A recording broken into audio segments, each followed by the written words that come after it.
Guys, magandang umaga sa inyong lahat. Ito guys, aking ulam.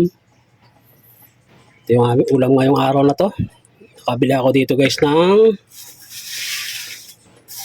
laman ng baka. Ito. Yan. Bahala ko sana dito. Parang adobo lang. No? Kaya lang request ng mga bata. Gusto nila nilaga. Yan. Guys. So palalambutan ko yan sa uling. Saka may kamping kahoy pa ako dun. Dito sa aking palayok. Para makatipid tayo sa gas. Bali kahapon ko ito guys binili. Nilagay ko muna sa freezer. So babad ko muna sa tubig to.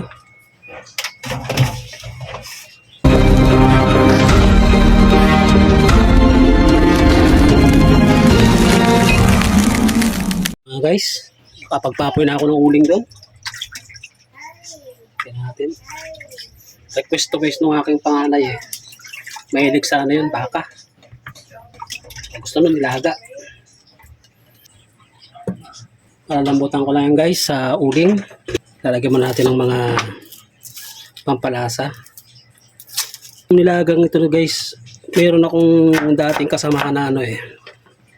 Nagluto ng ganito. Parang type ko yung ganun eh. May konting toyo. Ilagay niya ng konting toyo. I-mix ko yung patis tsaka konting toyo. Ayan. Kaya masarap yung sabaw niya eh. Kasi may parang may kulay. Kulay lang naman. Okay. Tapos pitchin na natin. Ayan, sabaw niya. Siguro yung sakto lang doon sa karne mo na. Baka umapaw naman. Yan, okay na yan. Okay na to guys. Yan. Ganyan lang. Hanggang sa lumambot siya, no? Nag-add na lang ako ng water mamaya. So, yan na guys. Umapoy na. Ikay nung aso ng kapitbahay namin guys. Pasensya na kayo. Yan. Lalagyan ko ng para hindi ganong mauling yung ating palayok. Guys. Siguro mga ano yan. Guys, siguro mga ano yan, palambutin natin ng gusto. Yan na guys, ginagamitan ko na ng kahoy para makatipid din tayo sa uling. Ayan.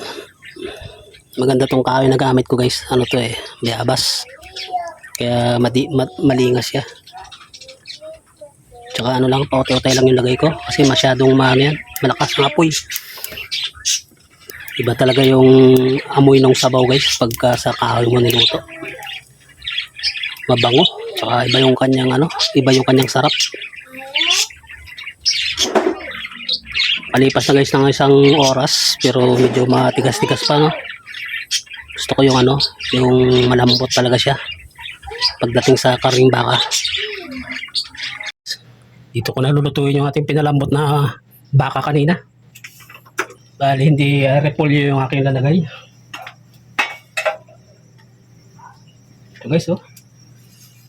Ganda ng pagkalambot kasi sarap ng lasa. Ayan siya guys. Yan na guys, medyo pakulo na.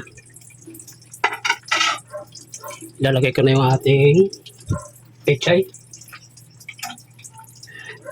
Guys, di ko na ganong dinagdagan ng sabaw. Mas okay yan para talagang malasahan natin yung pure yung lasa ng baka. Wow, sarap guys oh. Okay na yung templado nya.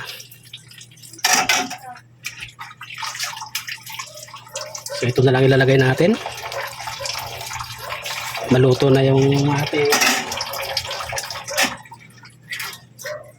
pag naluto na yung ating pechay, okay na yan.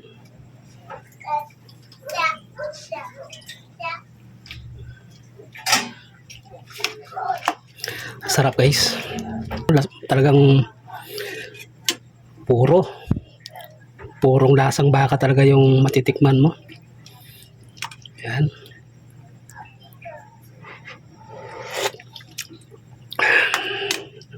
Yan guys. Iba talaga pag konti lang yung sabaw. lasang-lasa mo talaga yung karning baka. Lalo ngayon guys, umuulan. Sarap humigop na to.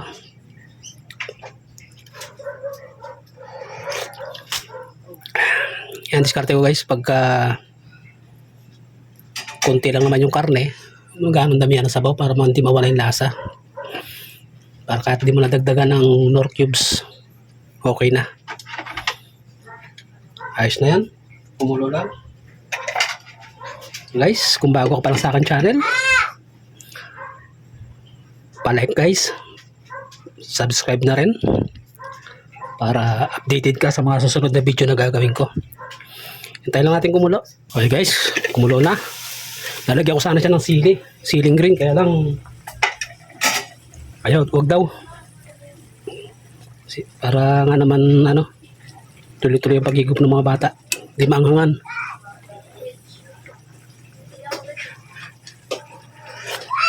Oh, sarap. Okay guys, flex ko lang guys yung lambot ng ating karning baka. Ayan guys, oh, para talagang mga to. Ayan guys, oh, lambot. Iba talaga pag lutong kahoy. Napakalambot guys.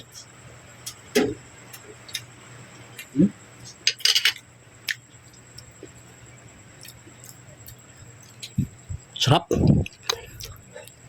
Ito guys yung taba. Lambot. Ano ko lang, oh. Kutsara. Lambot.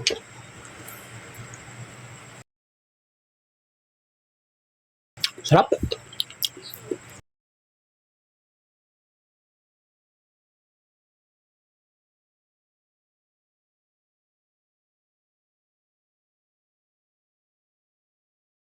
Kaya nagtatapos yung ating content ngayon.